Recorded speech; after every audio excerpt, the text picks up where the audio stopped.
बातम्यामध्ये सदैव अग्रस्थानी आणि महाराष्ट्रातही नंबर 1। आपण पाहत आहात महाराष्ट्र न्यूज 1।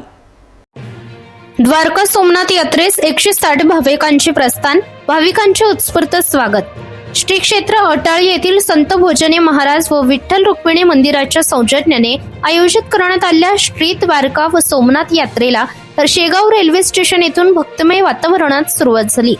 2 फेब्रुवारी रोजी ओखा सुपरफास्ट द्वारका या रेल्वेने सुमारे 160 भाविक व प्रवासी भक्तांनी यात्रेसाठी प्रस्थान केले।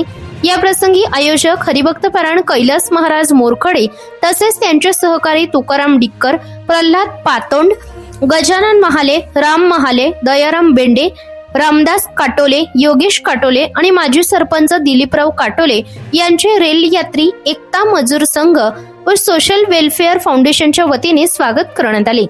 यावेळी शेगाव रेल्वे स्टेशनचे स्टेशन प्रबंधक मोहनजी देशपांडे यांनीही महाराजांचे स्वागत करून यात्रेसाठी शुभेच्छा दिल्या।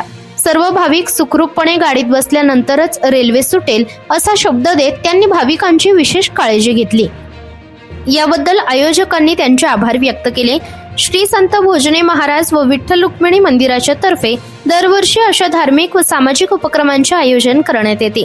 मंदिराच्या माध्यमातून दरवर्षी बालसंस्कार शिबिराचेही आयोजन करण्यात येते अशी माहिती यावेळी देण्यात आली।